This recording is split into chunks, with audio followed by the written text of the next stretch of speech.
There are hundreds of companies out there claiming to compare auto and home insurance rates, but there's only one who actually does it. Get a better insurance with Gabi. And I know it because I've done it. I discovered that Gabi is the one true comparison platform with fast, verifiable quotes, not ballpark guesses. Use your current policy to find a better policy like we did, comparing your current coverage with 40 of the top insurance providers like Progressive, Nationwide, and Travelers, all in one place. Use your current insurance information to get started. It's free, and they only show policies that are the same or better than your current coverage, many of them at a lower price. Gabi customers save $961 per year on average, and they'll never sell your information, so no annoying spam or robocalls. Put your policy to the test like we did. Get a better insurance with Gabi. It's totally free to check and there's no obligation. Go to Gabi.com/Tom. That's GABI.com/THOM. Gabi.com/Tom.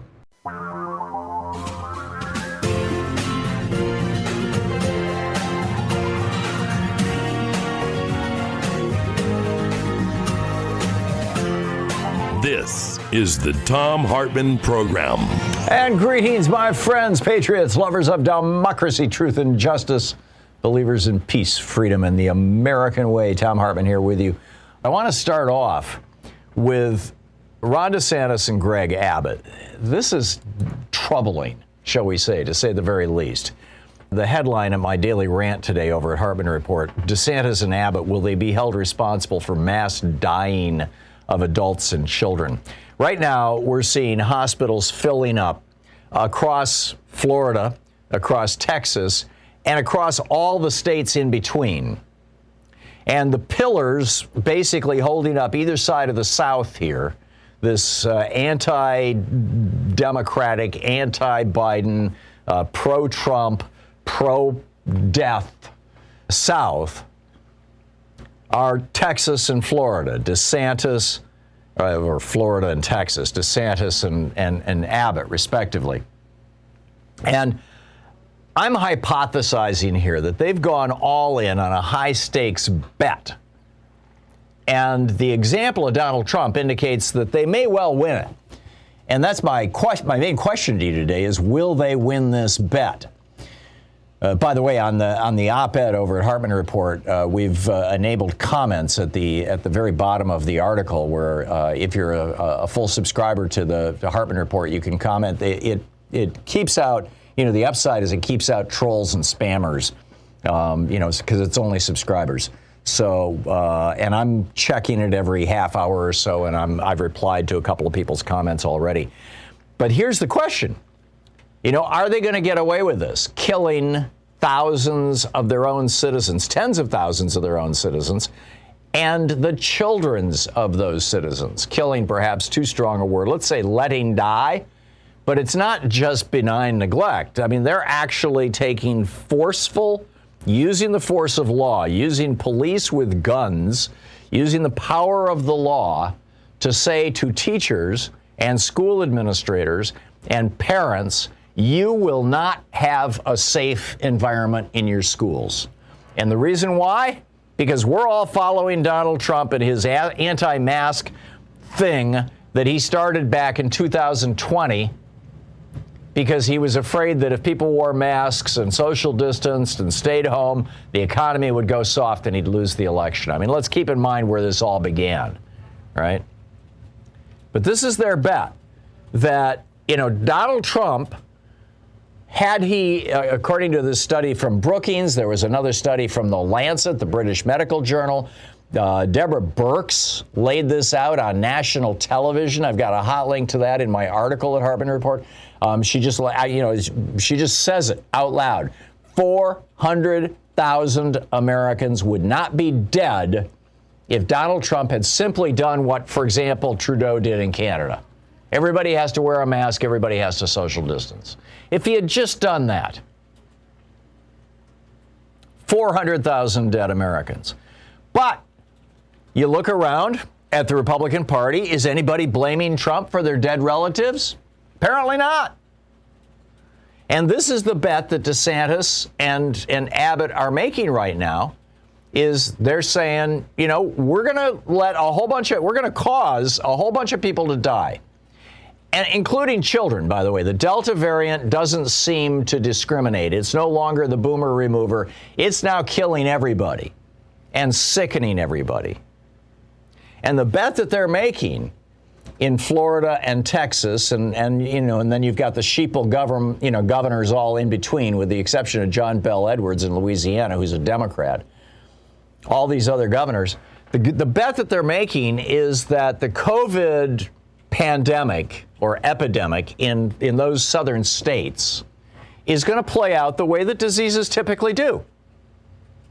And that is that, the disease comes in, it's new, it whacks a bunch of people, so you have a spike in sickness and deaths, and then it spreads so far and wide that people either die or they become immune as a consequence of having had the disease, and the slope of the infection starts going back down again. We saw this with the bubonic plague in Europe. It came in waves. We saw this with, also known as the Black Death. We saw this with the flu in 1918. We see it with the flu every year in America. When we were kids, when I was a kid anyway, we saw it with chickenpox, mumps, and measles. This is, before the vaccines. We saw it in the era of George Washington with smallpox. It comes in waves. Hell, Edgar Allan Poe, there was a typhoid epidemic going on in New York City. He fled to northern New York, and he came back 2 years later when it had passed. So DeSantis and Abbott are figuring, okay, eventually enough people are going to get sick in our states. They've got, something like 30 million people in those two states that have already been infected. We're going to get enough people infected that we will achieve herd immunity, and the numbers will start going back down again, and we can claim victory. And by the way, people will forget that we had anything to do with this death and disease. And they've got several examples of Republicans who have pulled this off in the past. George W. Bush, we were talking yesterday with Spencer Ackerman about his book, Reign of Terror, about after 9/11. And he said, George W. Bush, after 9/11, the Taliban, Mullah Omar, the head of the Taliban in Afghanistan, said, we will arrest Osama bin Laden and hand him over to you. And Bush said, oh, no, I'd rather have a war. That's going to get me reelected in 2004, being a wartime president.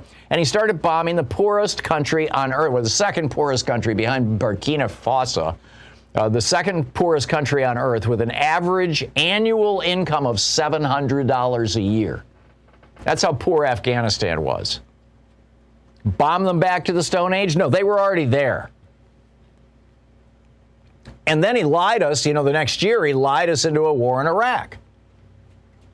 And our people sitting around going, hey, George W. Bush, he killed over 1 million people in the Middle East and killed thousands and thousands of American soldiers. We should think poorly of him. No, the Republicans love George W. Bush.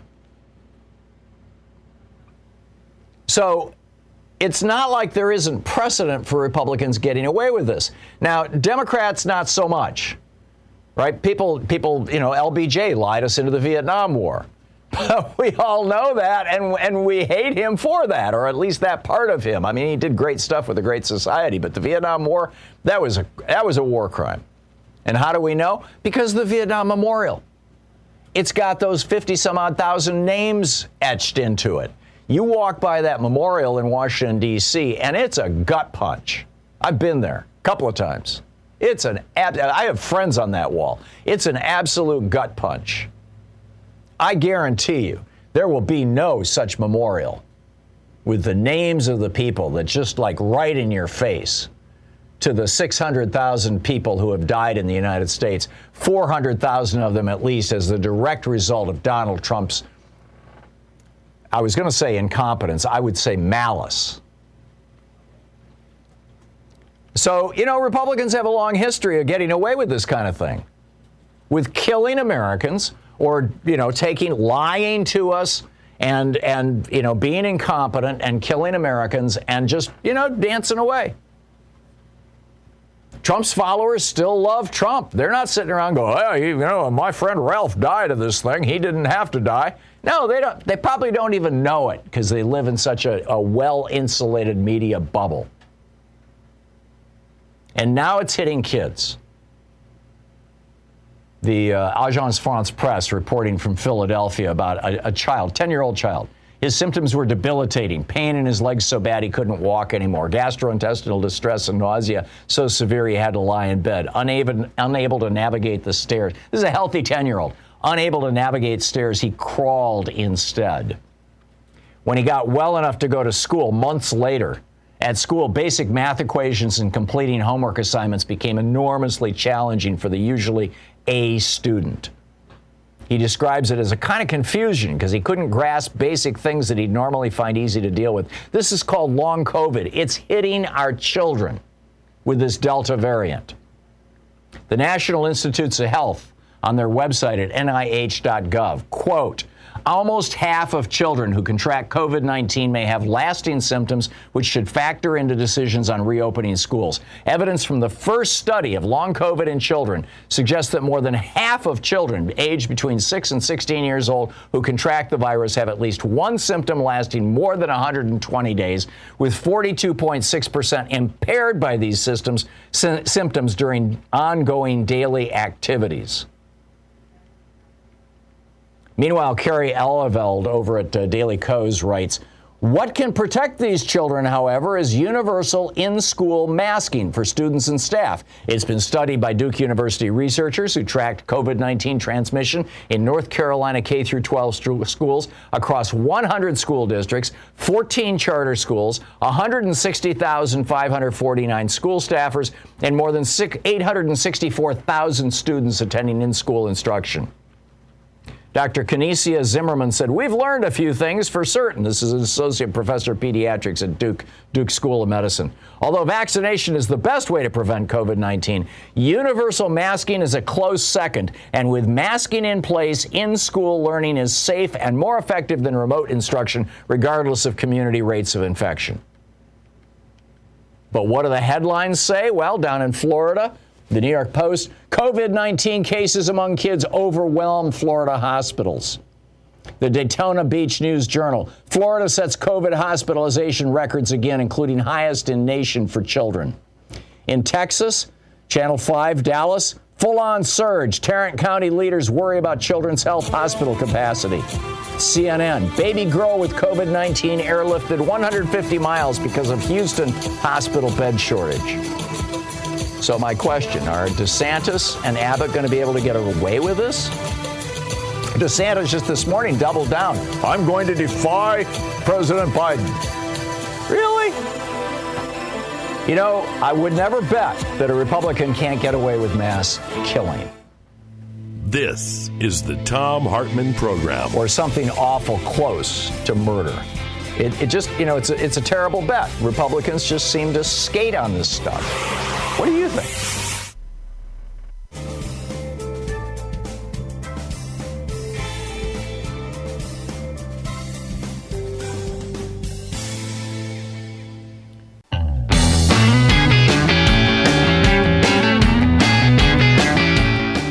John in Ottawa, Washington. Hey, John, what's on your mind today? Thanks for watching us on Free Speech TV. Thanks for taking my call, Tom. You're doing a great job. My only thought is that, and I wish no harm to anybody, but if these governors of Florida and Texas are so committed to this no mask mandate, why don't they send their children into the COVID wards, unmasked, unvaccinated, and bring them on a picnic there? I wonder, do you know if DeSantis or Abbott have children or grandchildren? Abbott's a little older. He's pushing 70, I think. But DeSantis is in his 50s.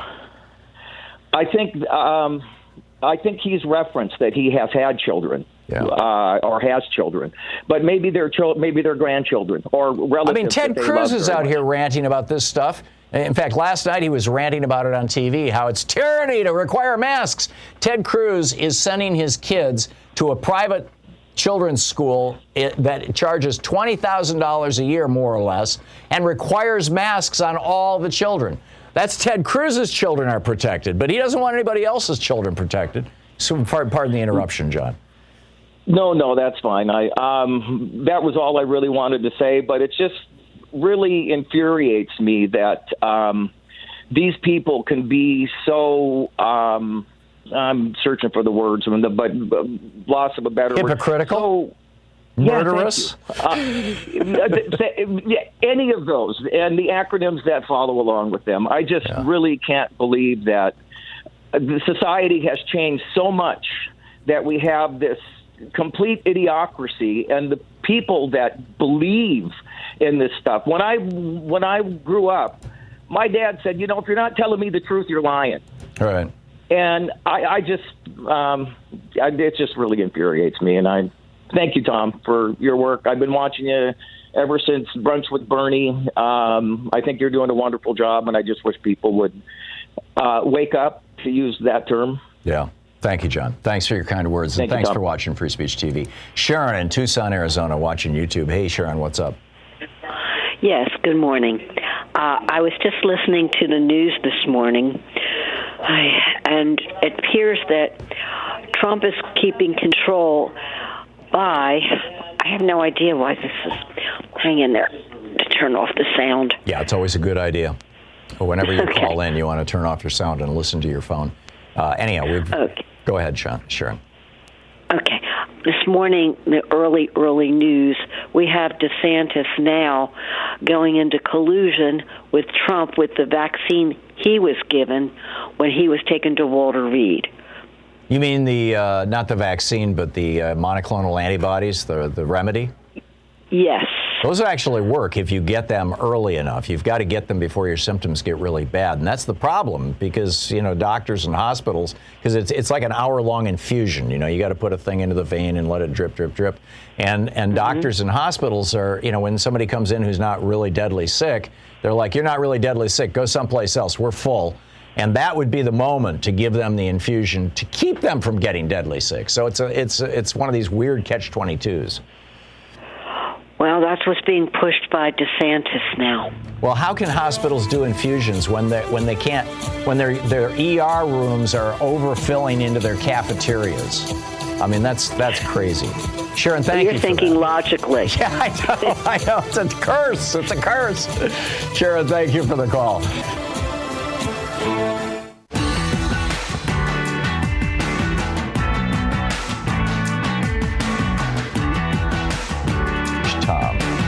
Tom Hartman here with you. So some parents are pushing back on this. 2 lawsuits were filed this morning against Ron DeSantis in Florida. The Florida Constitution requires, and I quote from the Florida Constitution, a uniform, efficient, safe, secure, and high-quality system of public schools. Notice the word safe in there?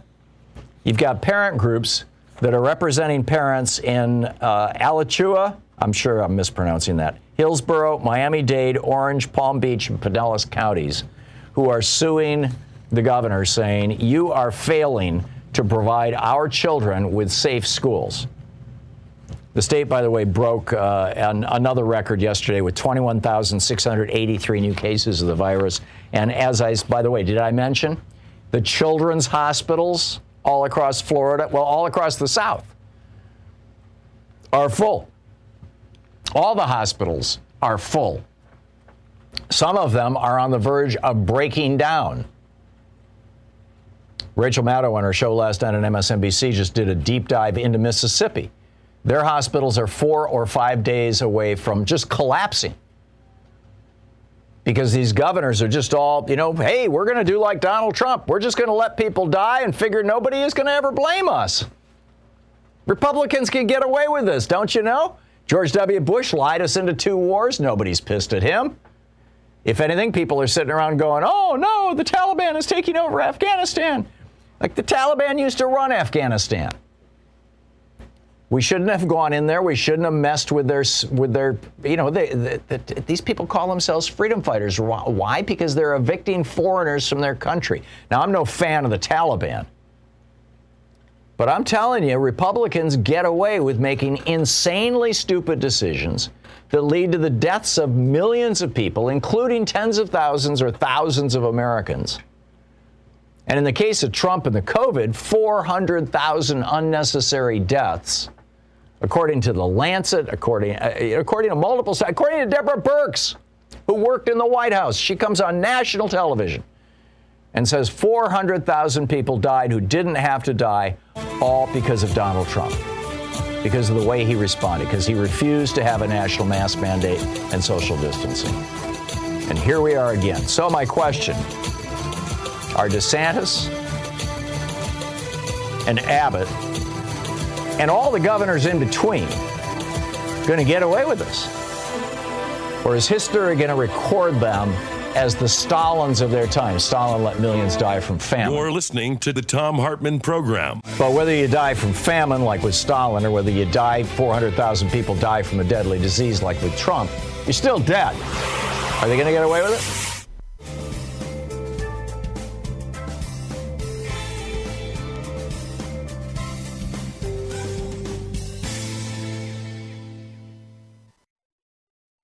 SunsetLakeCBD.com is a longtime fan of this program, and Louise and I are longtime fans of their products. What makes Sunset Lake CBD so popular is that they grow their own hemp on their family farm outside beautiful Burlington, Vermont. All of their products are independently tested to ensure quality and consistency.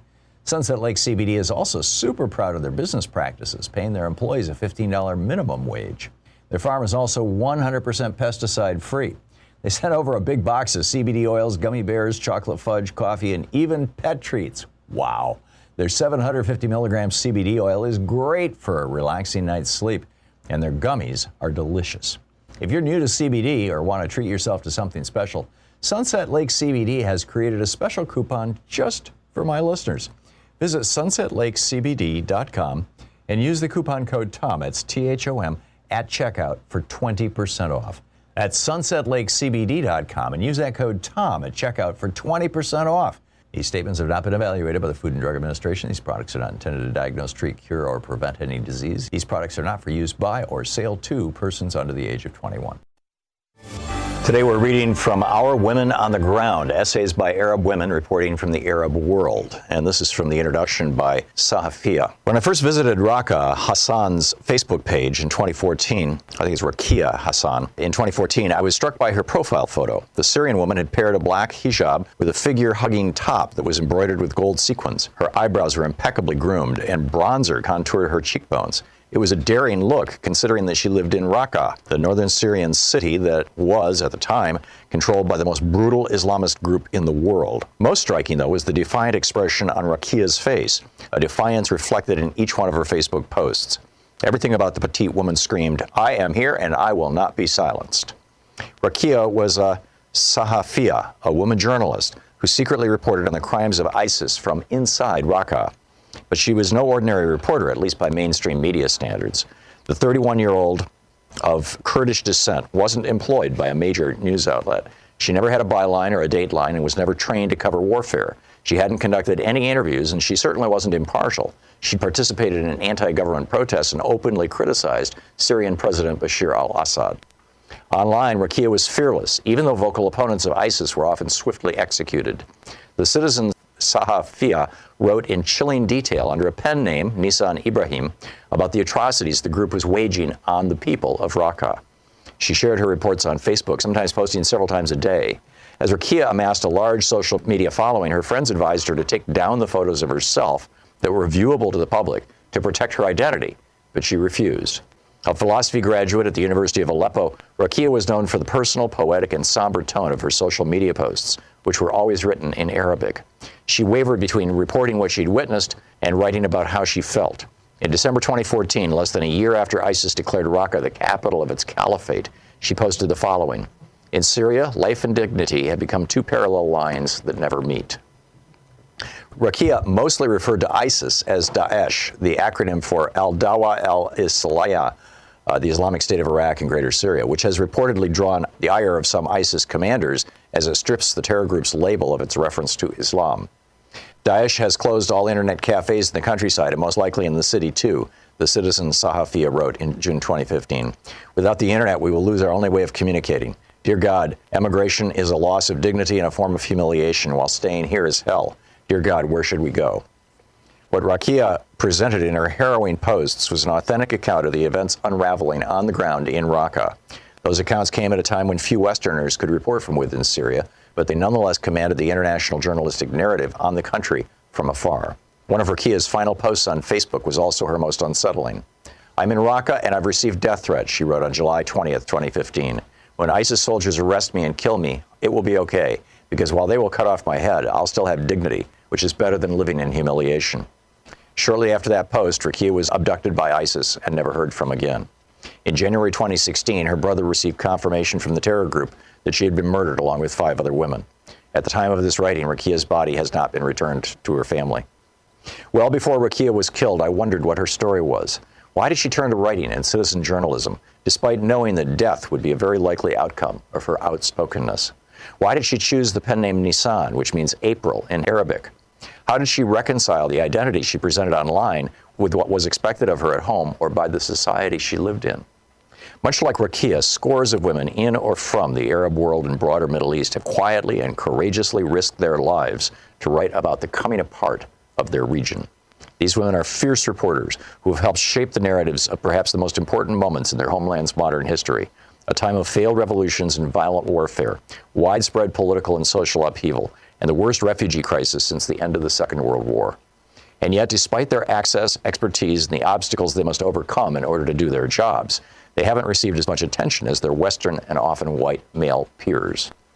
Our Women on the Ground, this book, presents intimate and rarely heard accounts of what it's like for a woman to report on a region she hails from. The stories of the 19 Sahafiyat whose essays make up this collection are crucial, not only because they have contributed to our understanding of what is transpiring in some of the most dangerous countries and protracted conflicts in the world, but also because they intrepidly crush stereotypes of what it means to be an Arab or Middle Eastern woman today, especially in the era of U.S. President Donald Trump, the rise of populism, and the far right in Europe and elsewhere, and ISIS. Arab women are often misunderstood on multiple levels and by multiple groups. On one hand, an Arab woman may be victimized or pitied by outsiders who think her to be submissive, oppressed, or subjugated. She's occasionally boxed into one identity, whereby, for example, her Arab identity is incorrectly conflated with a Muslim one, and she is frequently exoticized or superficially celebrated. On the other hand, an outspoken Arab woman is sometimes deemed improper or an anomaly by both outsiders and the society around her. Professionally, she might be considered less of a threat than her male peers or not taken seriously, and she is sometimes actively silenced or passively unheard. This anthology is, in part, an effort to disrupt such flimsy stereotypes. The Sahafiyat come from different generations, faiths, and nationalities, reflecting the diversity of an entire region. They are writers, reporters, broadcast journalists, and photojournalists. Our Women on the Ground is the book.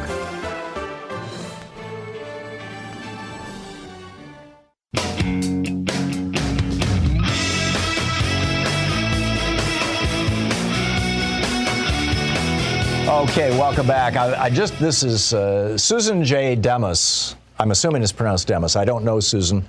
She publishes her own kind of website, her own, here we go. SusanJDemas.com is the website, and she's also publishing this newsletter. It's called Inside Michigan Politics, her own publication. And she wrote a piece that was in MichiganAdvance.com that I think just captures the zeitgeist perfectly, you know, the spirit of the times. It crystallizes it. And it was just so brilliant. I want to give her complete credit for it and share little bits of it with you. She says, sane America has had enough. Those of us who have tried to do everything right have no more F's left to give. Anti-vaxxers, COVID conspiracy theorists, and right-wing politicians have made the pandemic far more hellacious than it ever needed to be. We've been lectured endlessly by pundits and attention seekers on social media that we mustn't ever make them feel bad about their awful choices, no matter how many public violent scenes they cause over health rules, heavily armed protests they organize to intimidate us, or how much the death toll soars. Their feelings have been deemed more important than the health and well-being of our families. Nope, she says, knuckle draggers do not deserve veto power over our safety. And then she goes on, if you refuse to get vaccinated, and this goes double if you're someone with a platform to influence others, you are to blame for the fourth wave. You are the reason why more children are being hospitalized. So spare me your family values bloviation. You are why good people have done their part and gotten their shots are getting breakthrough cases. I'm tired of sugarcoating it. the 40% who can't bother to get jabbed are why life continues to be hell for the rest of us. Let's stop denying the obvious. She goes on to say that's also threatening our economic recovery. And like clockwork, grandstanding dimwits in the Michigan legislature are now debating Republican legislation outlawing vaccine passports. She is so right. Susan J. Demas. Susan J. Demas, I'm assuming, .com is her website. And she's, I mean, I've got a new writer that I'm following. Writers got to stick together, right? And this is so real. I mean, it's like we are hearing constantly from right-wing snowflakes that we are interfering with their freedom by asking people to wear masks. Really? I think George Takei said it just absolutely brilliantly this morning. You know, he said, if you're I'm paraphrasing from memory here. He said words to the effect of, if you're bragging about not being vaccinated, don't bother. That's like bragging about being a drunk driver. You're not a patriot, you're a menace. And he's absolutely right. And that's what we need to be saying to these fools. You're not a patriot, you are a menace. And here we go. Again, from The Writing, the newsletter. This is for today's writing. RIGHTING.com, thewriting.com. The most effective, this is from InfoWars, the most highly educated Americans are also the most vaccine hesitant. It's a lie, of course. This one from Western Journal. Government and media need to stop lying about COVID. Today, when I hear a government representative telling me something, my default position is to assume that he is wrong. He could be intentionally lying because he craves more power, which is a rush for liberals who work for the government, or he may simply be incompetent. See, we're back to Reaganism again. Oh, the government. You can't trust the government. Front page. Dems and COVID restrictions forever. Thanks to Big Mother, members of Congress have to have a face mask. Followed by an impeached Joe Biden. Yes, let's impeach him for trying to protect us. You're listening to the Thom Hartmann Program. Susan is over it. I'm over it. I think we're all over it. Enough already with these fools about masks and vaccines. It's time to stay healthy.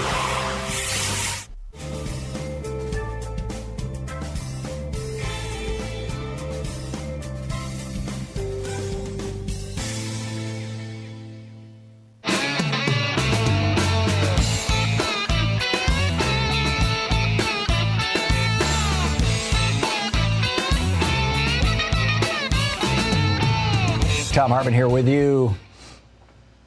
Boy, what a day, huh? So much going on and so much to talk about. Pam in Chicago. Hey, Pam, what's on your mind today? Hi, Tom. Hey, Pam. Yes, hi. First, I want to say I'm glad Cuomo resigned. That was the appropriate thing to do. Yep. And I didn't think he would withstand impeachment and everything else that was going on.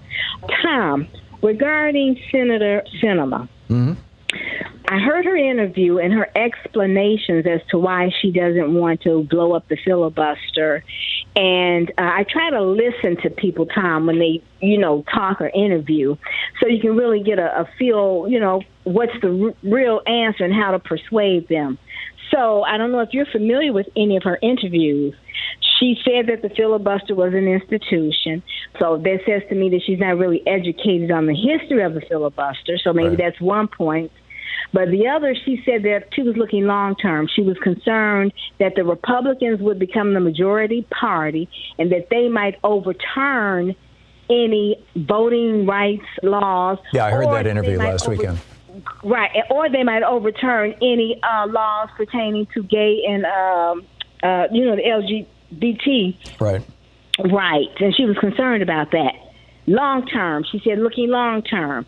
So I thought about, Tom, what about the here and now? We're dealing with the present.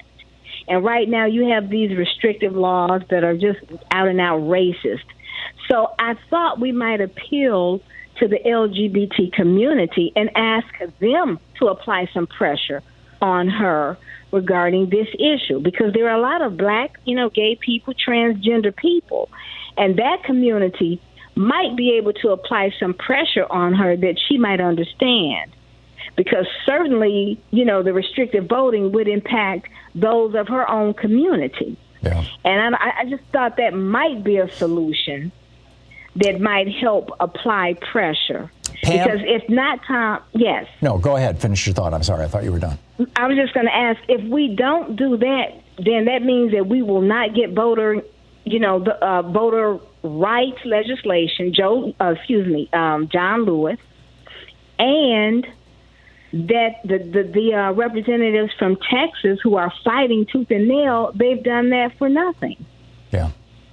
And this is a critical crisis, and we've already missed a deadline here because the census data is coming out in a week or so. And once it does, the red states, the Republican states, or the Republican-controlled states, many of them purple states like Wisconsin, they're going to start their gerrymandering process, and they're probably going to nail down at least a half a dozen more Republican seats where it doesn't matter basically how people vote. You're going to get a Republican in the House of Representatives, and it's going to make it much more difficult for there to be a Democratic majority.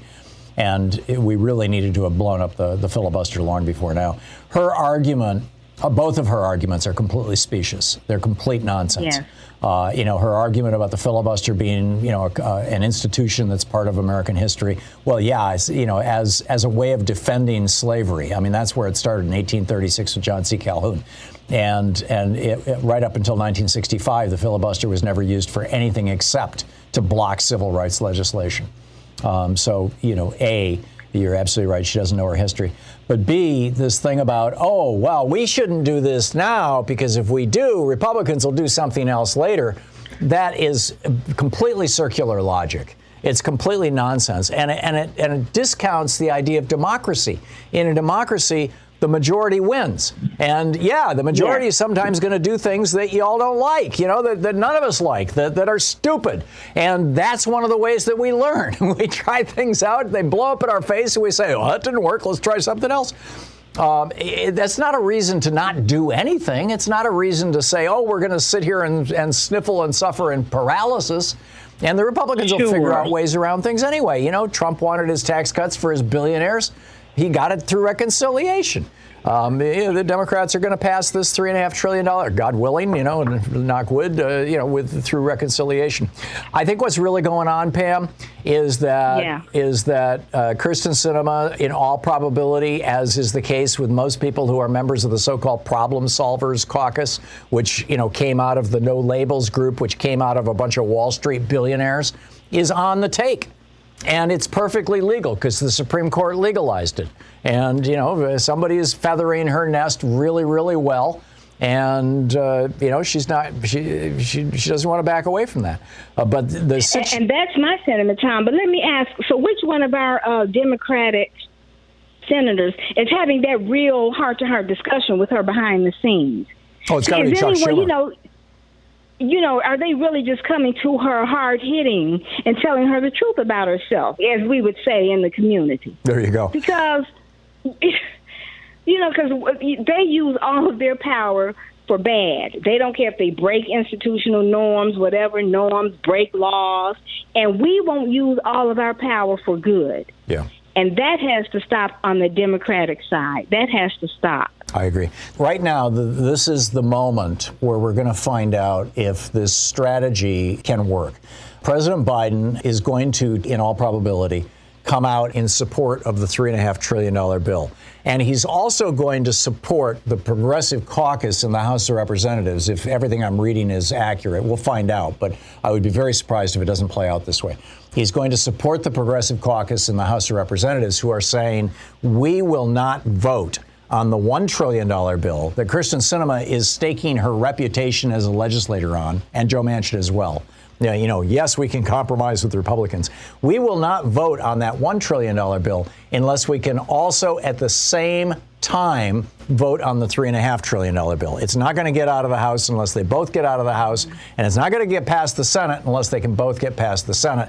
And the President of the United States is endorsing that. And what that means is that Kyrsten Sinema is going to get what she wants with the $1 trillion bill, which has got a lot of Republican goodies in it and a lot of goodies in it for the really, really rich, powerful interests that are probably funding her campaign and will fund her lifestyle after she gets kicked out in 2024.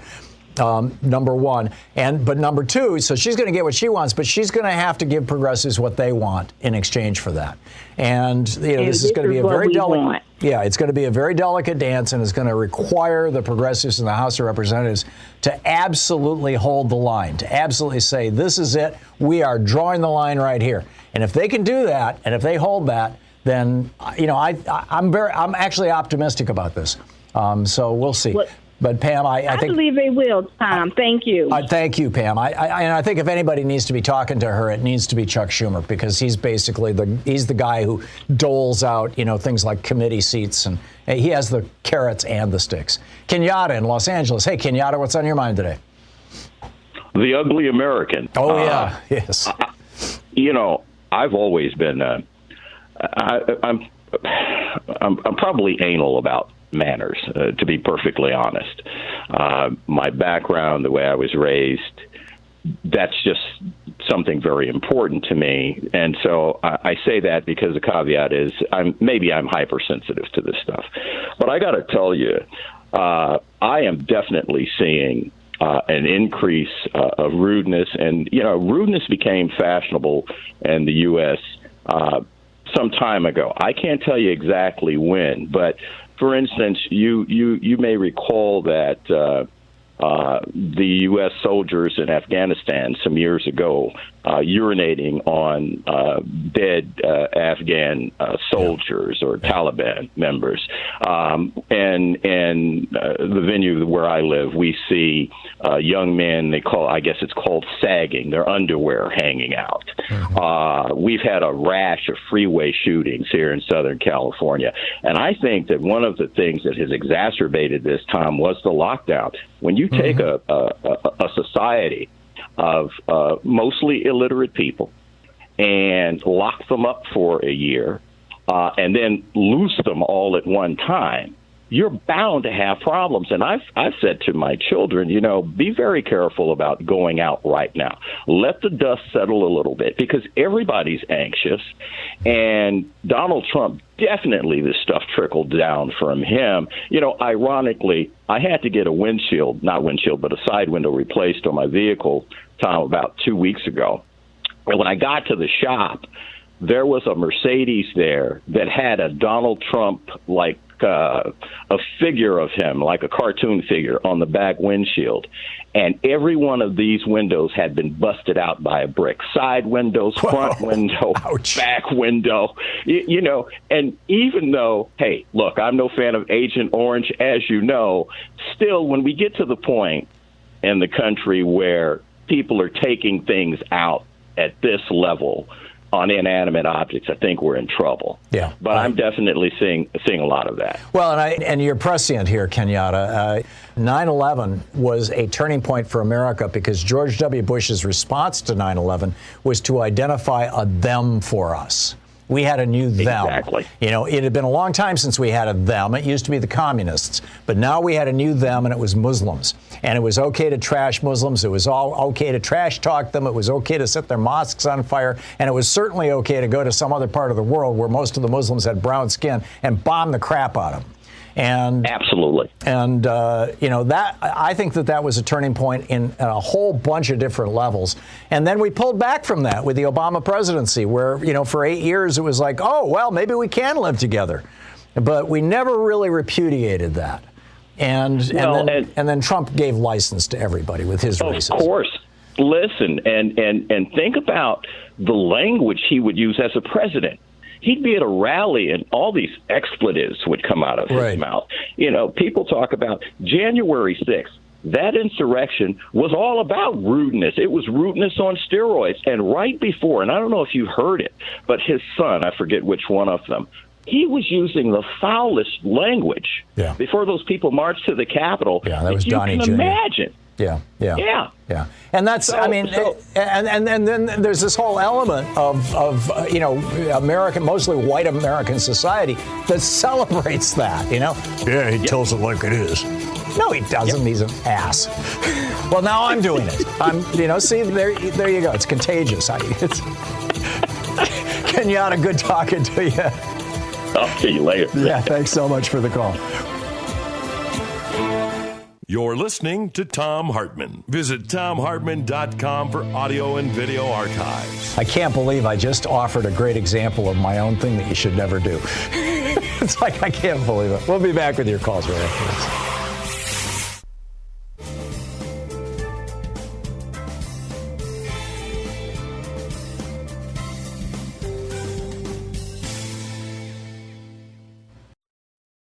Are you tired of wasting time making trips to the grocery store, waiting in checkout lines, and overpaying for groceries every week? We thought so. Luckily, there's a better way. Misfits Market takes the hassle out of grocery shopping by delivering fresh, organic produce and sustainable groceries straight to your home at prices up to 40% less than traditional grocery stores. You'll get access to exclusive weekly savings on peak season organic produce, high-quality meats and seafood, and sustainably sourced pantry staples like snacks, pasta, and grains, plus keto-friendly and gluten-free foods. Do your weekly shopping in just minutes with Misfits Market, all with no service fees, membership fees, or commitments. Become a free member today and get $15 off your first order through September 30th. Just go to www.misfitsmarket.com and use code GROCERY15. That's promo code GROCERY15 for $15 off your first order. Misfits Market is not available in all 50 states. For more info, visit misfitsmarket.com.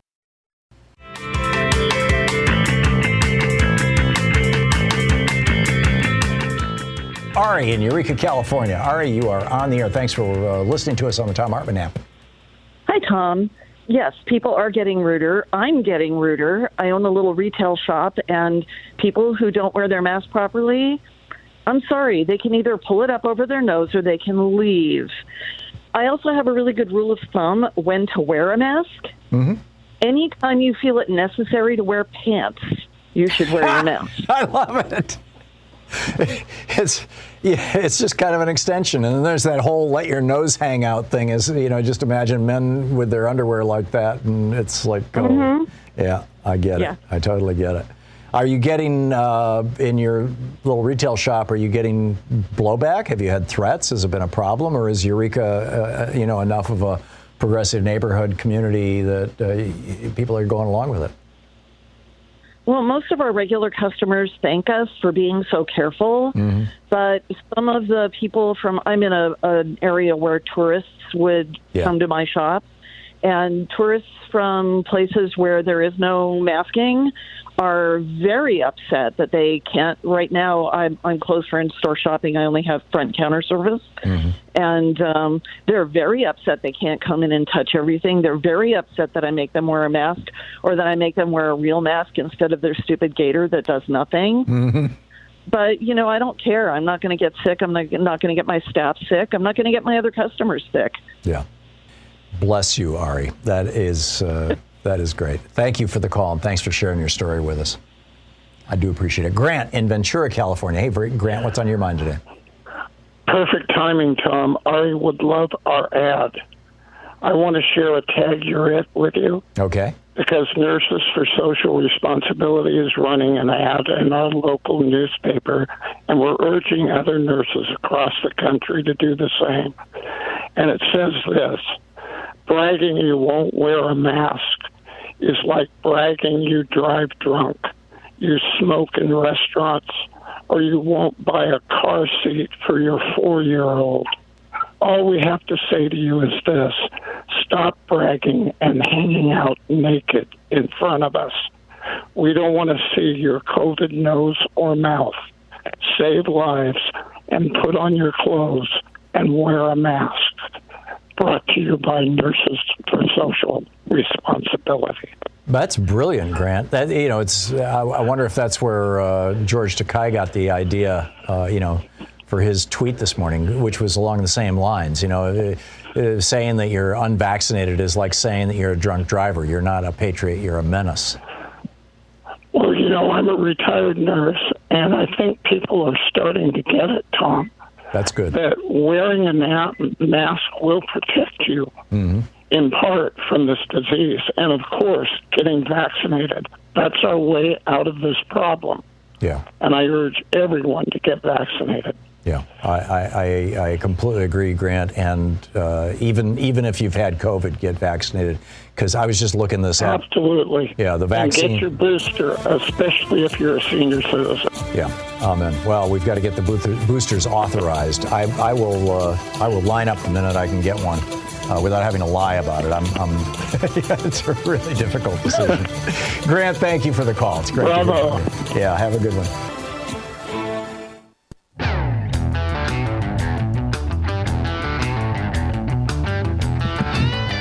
And welcome back. Picking up your calls, Alejandro in Miami. Hey, Alejandro, what's up? Hello, Tom. Unfortunately, this is something that I learned from, during the Rick Scott times, that, Florida, you can't recall any statewide officials. Oh, really? Under statute 100.361. It says only the statute, the way it's formulated, Florida statute 100.361, is that any member of the governing body of a municipality or charter county, including Miami-Dade County, which is a charter county, just so you know, here and after referred to in the section as municipality, may be removed from office by the electors of the municipality, meaning that no statewide official is subject to this recall. So unlike California, we don't have that recall applied to statewide officials. So the governor can never be recalled under our current constitution. Wow. But our local mayor, famously in 2011, Carlos Alvarez, he was the mayor who helped to support the Miami Marlins Stadium, which was seen as very controversial around that time. So, anyways, there was a big millionaire, Norman Brayman, who helped fund the recall effort to kick him out of office, and then that's how we got Carlos Jimenez, who you might know as one of our local congressmen. Mm-hmm.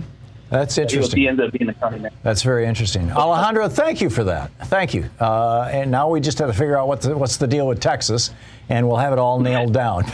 You so often know exactly, you know the law, and I do appreciate that. Thank you very much for the call. Karen in New Orleans. Hey, Karen, what's on your mind today? Yes, about the filibuster. These Democrats that don't want to blow it up, because what the Republicans may do in the future are not really looking clearly in the future, because the minute that Mitch McConnell gets control, he's going to blow up the filibuster. Oh, when something that is important to him comes along, he's already demonstrated that. Well, he did that with the Supreme Court with Brett Kavanaugh. There was no way that Kavanaugh could get 2/3 of the Senate. He did it with the Supreme Court, and he will do it the second he gets in. I agree. Just blow it up and pass everything he likes. I agree. And repeal everything he don't like. Yeah. So if they don't do it now, we lose the voting, but Mitch will do it. Yeah. Yeah, and that's why I'm saying when Kyrsten Sinema goes on these long bloviating excuse-filled rants about how we can't blow up the filibuster because then Republicans might do something terrible in the future. I'm sorry, Republicans are doing something terrible right now, every day, constantly. And this is the result of not teaching civics in school. Kyrsten Sinema didn't learn civics, apparently. Well, I think she's just using the convenient lie that was being handed to her by the people, by the people who hold the leash that's around her neck. Right, but if she knew civics like we did in our day, she would know what the filibuster really is about. Yeah. Yeah, Bill Bennett did some real serious damage to America when he blew up, the teaching of civics in America. Yep. And that's the problem with the voting now. Yeah, These young people don't understand civics. I'm with you. They don't care about the midterms. I totally get it. Karen, thank you. Thank you for the call.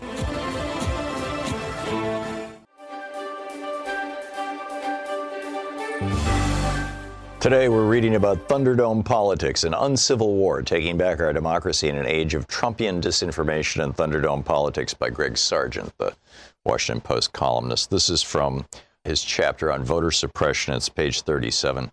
Republicans and Democrats inhabit different political realities, as mentioned in a previous chapter. But there are certain facts about our politics that are just objectively true. One of them is this.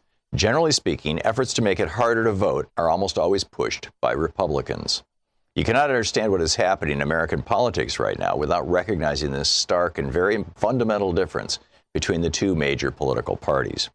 During this decade, procedural hurdles were put into place in around 20 states that in some manner or other have made it harder to vote or to register to vote, or have undone previous efforts to make voting or registering easier, or have otherwise threatened serious disenfranchisement. Most of them were the creation of Republican lawmakers and officials. The difference in the two parties' national platforms for 2016 tells the story.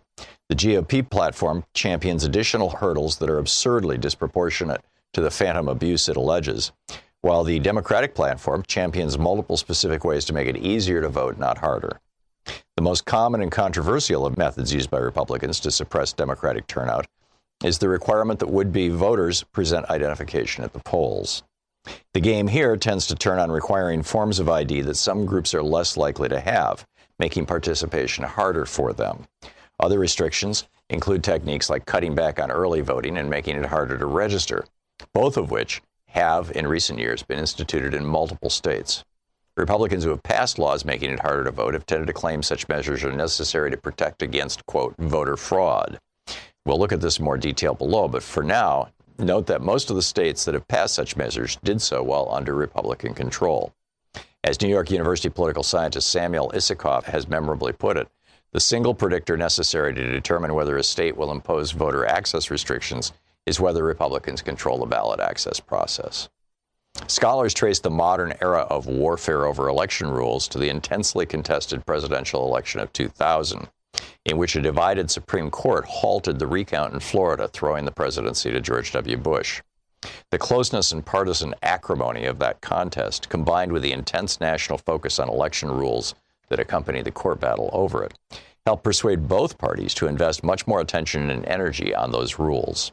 As a result, both the implementation of measures restricting the ballot and the legal battles over them have intensified in recent years. A brief glance at the surprising history of voter ID laws begins to tell the story of this tightening. In the 1970s, several states implemented voter ID measures, but all of them provided for ways that voters without the proper ID could cast a ballot. By 2000, there were 14 such laws, and they had been implemented by politicians in both parties. But by the mid-2000s, amid rising post-2000 acrimony, a handful of red states began implementing voter ID laws that the nonpartisan National Conference of State Legislatures described as, quote, strict, meaning that they make it easy to disqualify those who don't pass muster. After one of those laws in Indiana was challenged and then upheld in 2008 by the Supreme Court, an escalation began that gained momentum in the Obama era. From 2010 onward, the adoption of voter ID laws in general and of strict ones in particular accelerated. Though a handful were blocked in the courts, as of this writing, a total of 34 states have voter ID laws in effect, 24 that are deemed non-strict and 10 that are deemed strict. The strict ones are in red states or in swing states where they were implemented by Republicans. The story is very similar if you evaluate the state's voting rules in a broader way, by including not just voter ID measures, but also cutbacks to early voting and restrictions on registration. Here the trend is just as pronounced. After the 2010 elections, the Brennan Center for Justice documented a sharp rise in efforts to pass such measures in the state legislatures across the country. Not all these efforts bore fruit, but many did. By the time voting took place in Election Day 2016, some 14 states had these new restrictions in place for the first time in a presidential election. This narrative contains some important truths. Some of the forms that these restrictions on voting access have taken in recent years are diabolically obvious in their efforts to keep constituencies supportive of Democrats from voting. Still others boast the distinction of being more insidiously designed and thus less obvious in their intentions. The book is An Uncivil War by Greg Sargent of The Washington Post.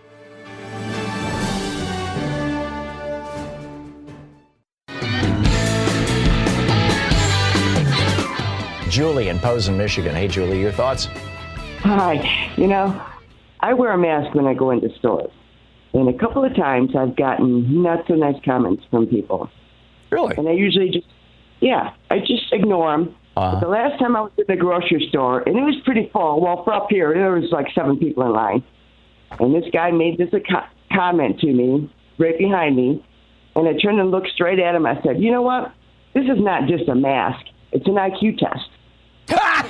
Everybody in the store started cracking up. This guy turned beet red. I love it.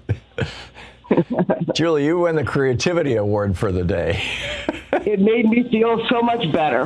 That is absolutely great.